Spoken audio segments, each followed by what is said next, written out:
Бәріне сәлем. Бүгінгі семинар сабағымыздың тақырыбы қашықтан оқытудың психологиялық аспектілері. Интерактив ретінде сіздерге сұрақ: соңғы 10 минутта телефоныңызға қанша рет қарадыңыз? Байқағандарыңыздай, барлығымыз 10 минуттың ішінде телефонымызға міндетті түрде қарап шығамыз, иә. Бұл дегеніміз ғалымдардың дәлелдеуі бойынша адамның зейінін максималды түрде 8 секундқа дейін ғана ұстап тұра алады екенбіз. Яғни онлайн, офлайн лекцияларда да біздің зейініміз 8 секундқа дейін ұсталынады. Одан кейін біз ойымыз бөлініп кетеді. Телефонға қарап кетеміз, басқа нәрсені ойлап кетеміз деген сияқты. Ең алдымен қашықтан оқыту дегеніміз бұл ақпараттық технологиялар арқылы мұғалім мен білім алушының физикалық байланыссыз білім беру процесі болып табылады. Оның артықшылықтары туралы айта кететін болсақ, әрине бәріміз білетіндей оқу уақытының икемділігі, яғни сіз өзіңізге ыңғайлы кез келген уақытта, тіпті түнгі уақытта болсын, дәріс, семинарларды қарап, меңгеріп ала аласыз. Келесі географиялық тәуелсіздік. Яғни сіз басқа қаладан болсын, ауылдан болсын, ас бөлмесінде отырып болсын, спальняда жатып болсын, өзіңізге ыңғайлы жерден лекция сабақтарыңызды қарап отыра аласыз. Келесі цифрлық дағдылардың дамуы. Яғни қашықтан оқыту арқасында біз неше түрлі жаңа цифрлық дағдыларды, цифрлық платформаларды меңгере аламыз. Қиындықтары туралы айта кететін болсақ, ол әрине мотивацияның төмендеуі, әлеуметтік оқшаулану, экран алдындағы шаршау. Бұлар жайлы мен толығырақ кейінгі слайдтарда айта кететін боламын.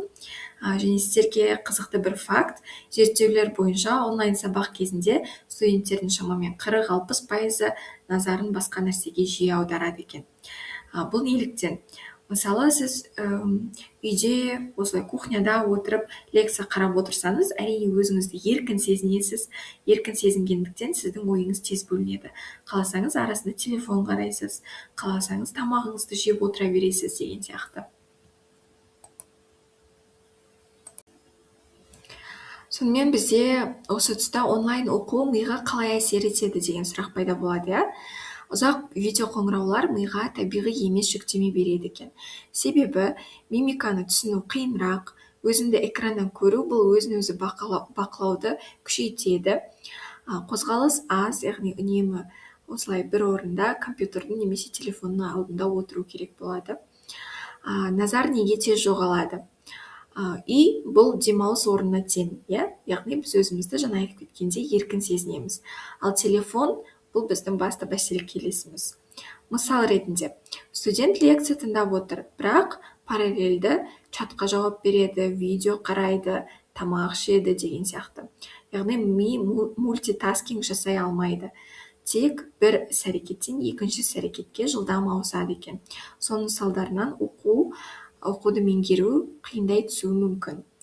Яғни, осы тұста когнитивтік аспект туралы айта кететін болсақ, ақпарат көбінесе визуалды форматта беріледі, және де визуалды форматтағы ақпаратты біз есімізде жақсырақ сақтайды екенбіз. Бірақ жаңа айта кеткенде мультитаскинг дегеніміз ол бір уақытта бірнеше істі атқару қабілеті. Яғни осы мультитаскинг адамда зейінді төмендетеді. Мысал ретінде студент лекция тыңдап отырып, әлеуметтік желісін қараса, ақпараттың тек жартысын ғана қабылдайды. Мысалы, параллельді түрде жаңа айтып кеткендей, лекция тыңдап отырып, жай чатқа жауап бере саламын деп чатқа жауап берсеңіздер де, сіздердің зейіндеріңіз төмендеп, сабақтың жартысын ғана меңгеретін боласыздар. Әлеуметтік жалғыздық.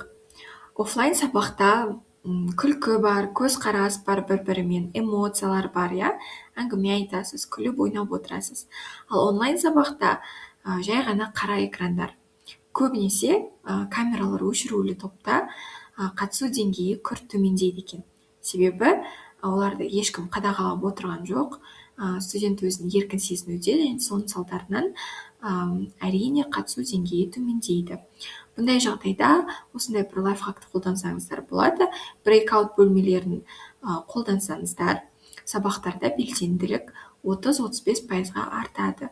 Брейкаут бөлмелері дегеніміз 3-4 студенттен бөліп, жеке-жеке онлайн бөлмелерге солай бір-бірімен талқылау жүргізсе болады. Мысалы, келесі мотивация мәселесі.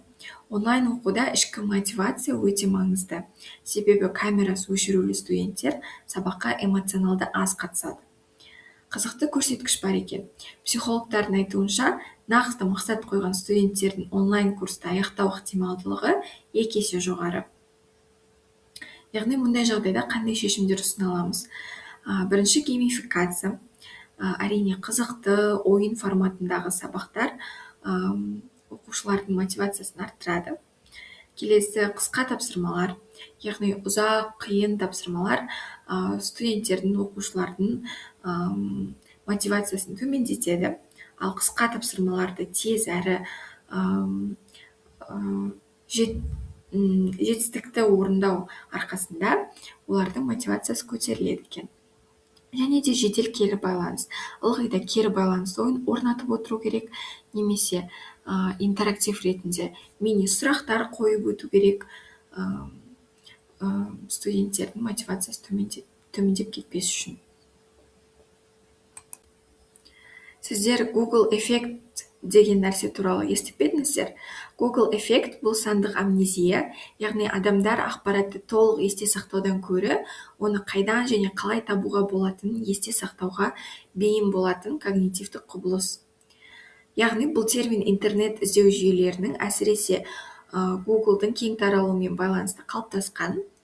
Құбылыстың мәнін түсіндіре кететін болсам, бұрын адам маңызды деректі жаттауға тырысатын болса, ал қазір ми басқаша стратегия қолданады. Неге жаттаймын, қажет болса тез арада іздеп тауып аламын деген сияқты стратегияны қолданады екен. Бұл мидың ресурсты үнемдеу механизмі деп те аталады. Бүгінгі сабақ қызықты және пайдалы ақпаратқа толы болды деп ойлаймын. Барлықтарыңыздың назарларыңызға рахмет.